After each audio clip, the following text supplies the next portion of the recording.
Hi guys, welcome back to my YouTube channel. It's a girl Precious and I'm back again with another video. If you are watching this video, it's either you just love watching my videos, and if you do, thank you so much, or it's either you are planning to go to China and you're looking for some direction. I think you're in the right place, or you're already in China and you're debating your options. You're wondering if you made the right decision, also the right place. I'm here to say a few things which I wish people told me before I went, but now you finally get to the conclusion. I've been wanting to do this video for a long time, but I had to graduate first before I let my mind out. So yeah. Anyway, let's get right into it.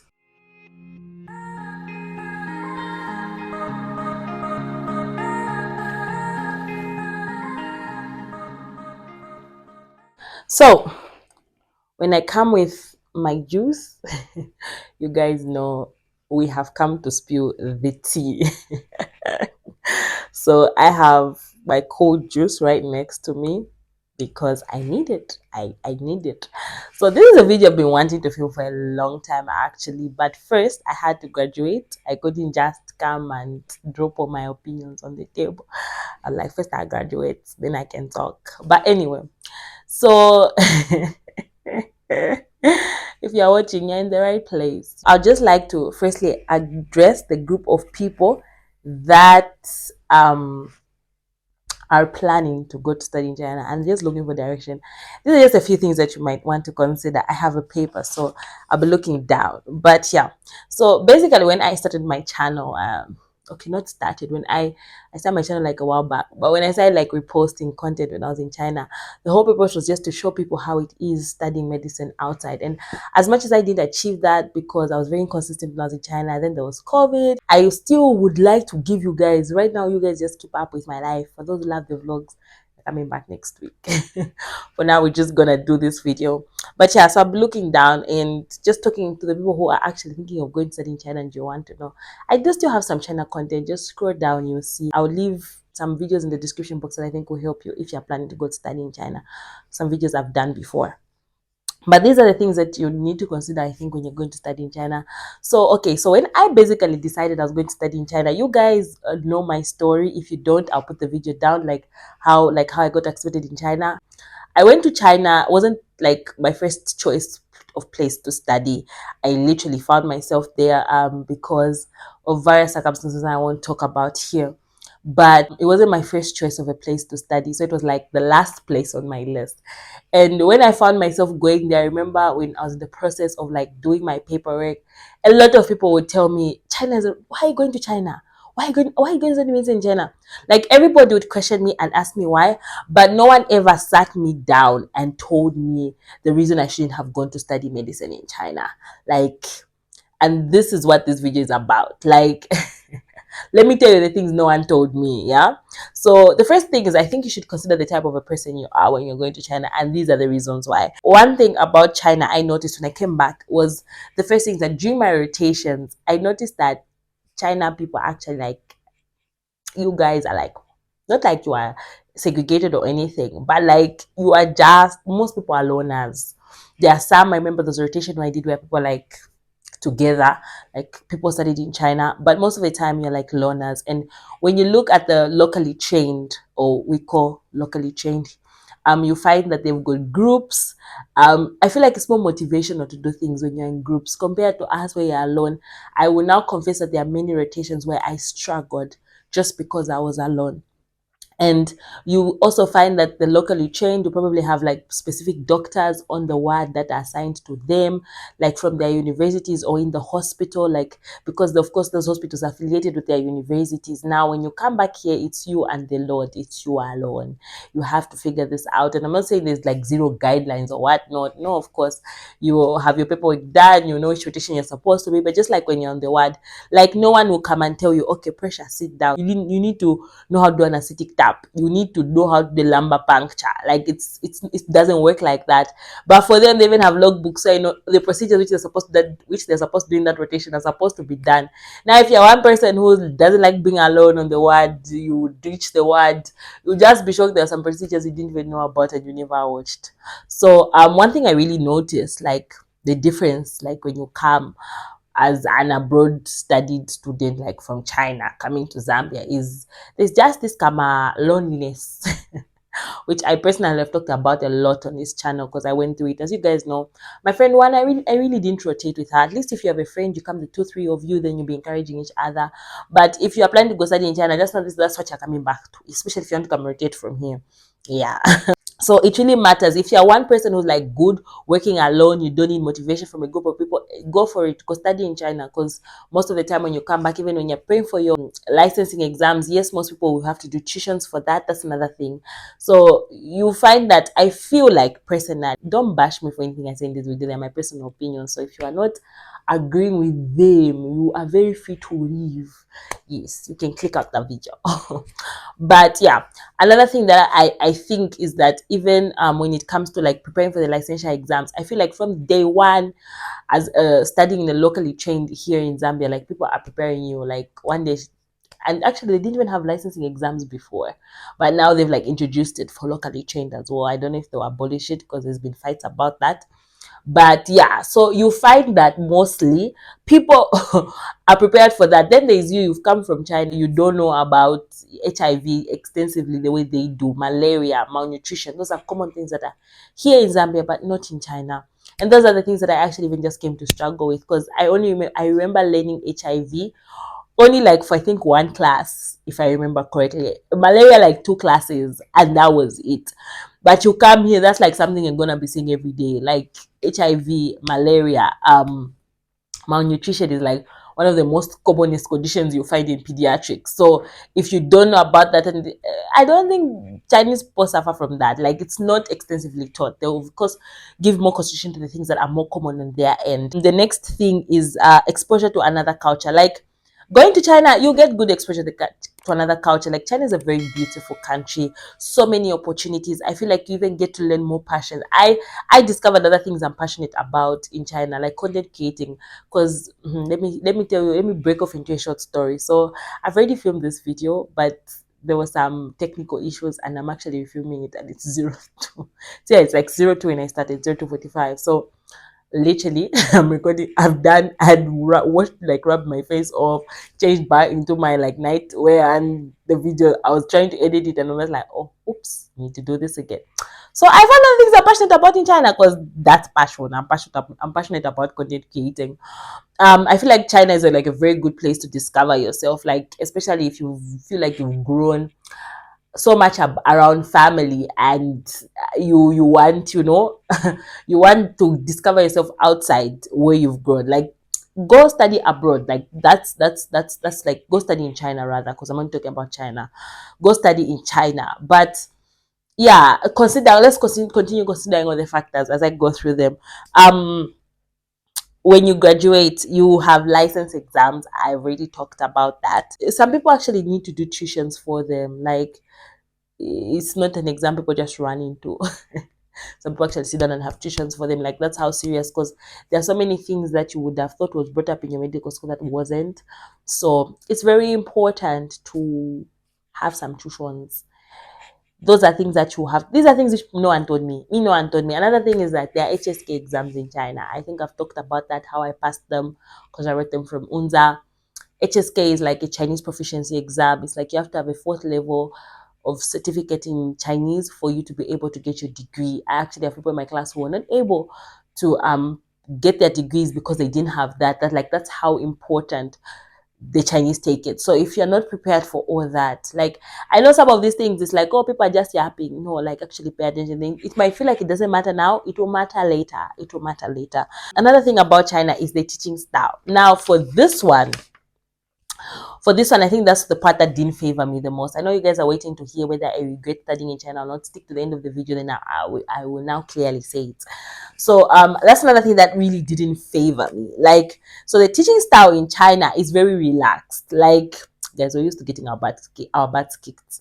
So the teaching style in China is they are very relaxed. The lecturers, they are not into pushing. I think in all my years that I did my preclinical courses with them, the thing that I remember the most is maybe pharmacology, because she would come with a quiz every single class, so they are forced to be studying like pharmacology. But apart from that, because Chinese people are naturally driven, disciplined people, and I've talked about this on this channel before, so they honestly don't need the pushing. And if you are able to like study for yourself, you're able to concentrate and pay attention and just, yes, then China is for you. Another thing for me is I've never shared this experience, but my first time going to China, I think my first semester had anatomy, and I was just so excited. Finally accepted into medical school. I'm following my dreams and whatnot. And I walked into anatomy class, and I could not hear what the lecturer was saying because of his accent. So this is a Chinese man who's trying to speak English, and I thought it was just that class. I was like, I'm probably jet lagged, I haven't settled. Let's give it the next try. The next class, guys, I could still not get what this man was saying. I said, okay, second, third, fourth. I just realized, I said, you know what? I think anatomy, we are not going to be hearing anything. Because you would find it hard to pronounce English words. Maybe not everybody from who studied in China might have that experience, but I'm sharing my personal experience. So you find that because of that, I remember to making my friends sit down and say, guys, let's just find a way of knowing anatomy. Thank God the next anatomy class we had, like the next semester, the next anatomy we had to do, we had a teaching assistant who was Zambian, so we learned a lot. But like those are things you have to consider. Like you're literally being taught by people who, it's not their English is not their first language, so you find that most lectures you're actually struggling to hear what the lecturers are saying, unless you go to a university where they have a lot of foreign trained or people who have actually worked on their English or have been exposed to going outside the country, because they're Chinese like that who went outside the country and they come back, they studied outside, they're good at English. But then if it's like, yeah, you get it. Another thing is their curriculum. I really never noticed this until I heard Stylish May talk about it. But like how anatomy will be taught, physiology will be taught, pharmacology will be taught, but then it's now up to you to like start pushing and making things work, like match the things and decided, oh, so this goes there. Oh, so that's why I was learning this. Oh, that's why I was learning that in microbiology. Like mostly that's the way their curriculum is. They'll teach you that, they'll teach you that, and they'll teach you that, and it's up to you now to start stringing the things along. So I feel like if you want to go study in China, be ready to put in the work. And for me, that's one thing that really didn't favor me, like, because I'm one person where from high school, you teach in class, I hear you, I understand. When I go to the room, I'm going to revise what you've taught me. But the one for I come in class, I try to hear, I don't hear, then I have to go teach myself. That like really, and it was a drag for me to make, because then you add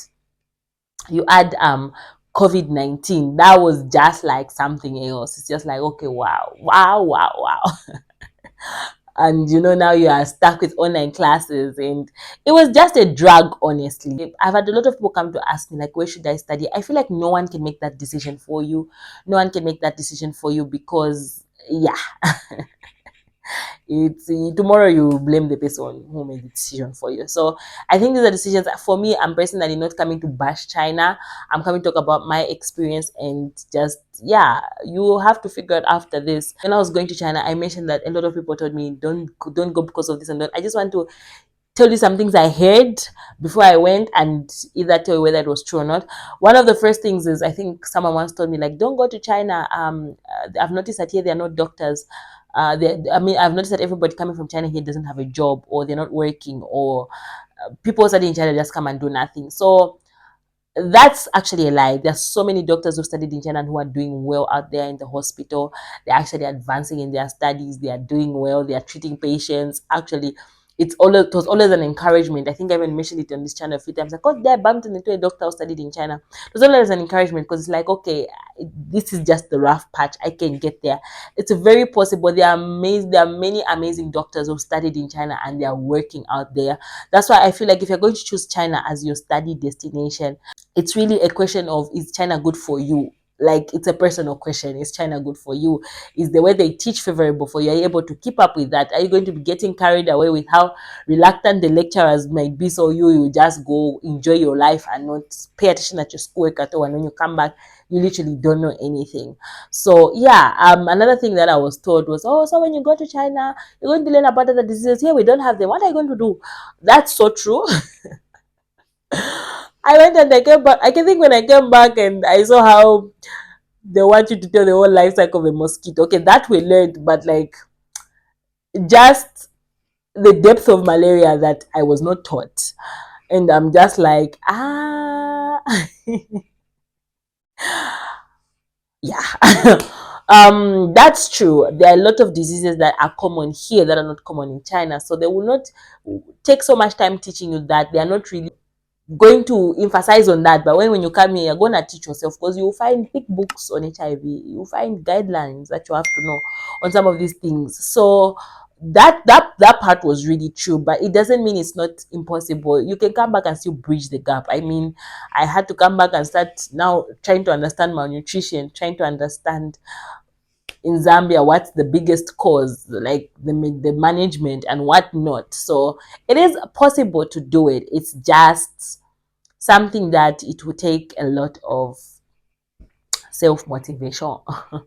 Yeah, so for me personally, I think I've talked about it. Like, one of the things that was just not favorable for me was their teaching style. Like, that did not favor me at all. I really struggled through medical school, because I felt like each time in class I wasn't getting as much. And then as medical, I'm being very raw and honest, that as medical school like kept going, I kind of just lost interest, and I was like, you know what, I'll do this myself. We make a lot of jokes and say, "Oh, YouTube taught us." And it's not every university that's like that. And that's another thing about China. If you're going to China, really pick a university that's recognized, because there are so many universities in China, and not all are recognized. So you might end up studying there, getting your degree, and voila, it's not recognized out there. So really make sure you do a lot of research about the university you're going to, because it really matters at the end of the day where you're going, what you're going to study. I know it's so exciting when you get that acceptance letter and it's like, hey guys, I'm going to China to study with a scholarship. But then where are you really going? I remember a lot of people asked me questions, and sometimes just like, you're pressuring me. I want to go to study. I'm going abroad. But at the end of the day, what really matters, I've had a lot of people come to ask me, should I study in Zambia or should I go to China? Where do you want to work? That's what like really matters. Like, where do you want to work and what not? But at the end of the day, do I regret studying in China? If I was given all the information I know now and I was able to choose again, I probably wouldn't choose China as my study destination. But at the end of the day, it was 6 years. I can't live in regrets and be sad about it. So I'm a Christian. There is this scripture which says, Romans 8:20, everything works together for the good of those who love the Lord. And that's literally one motto. Like, I won't like there were so many times in rotations where things were tough, and you ask yourself a lot of questions. I always just take myself back to that scripture. Me going to study in China, I like, I don't know, it has shaped part of who I am today. I think I discovered a lot of things about myself. I discovered new passions, some of them which now I even find a little bit more higher than medicine. I literally discovered myself. I made good friends, like friends who I'm still with up to today. So at the end of the day, I would not sit here and say, I wish China never happened. But because I already passed through those experiences, and as I've said, at the end of the day, it's not that no good doctor comes out of China. There are a lot of good doctors that come out of China. Your decisions just really matter. If you decide to go to China, it just really matters with how you spend your time there, what you decide to do, and the university you pick also matters. For me, I'm a happy child. I'm a happy child. I had beautiful experiences. I have amazing friends as a result. I discovered beautiful things about myself. So as much as I would go back and make another decision if I had the chance, I can't change that about myself now. So yeah, we move on. We are happy. We are thankful to God. And also, I believe God allowed me to be in China. I really believe God allowed me to be in China and just placed everything the way it was supposed to be for me while I was there. So yeah, I hope this video helped you make your decision. If this was you just enjoying Precious K's video, even and know nothing about medicine, but you are just here to support me, thank you so much. Please also press the like button. Press the like button like this, press it. Thank you so much for watching this video. I hope you enjoyed it. I re-recorded it because I was hoping to help at least even one person. So I hope this video helped one person, and I'll see you guys in the next video. Thank you so much for watching, and bye guys.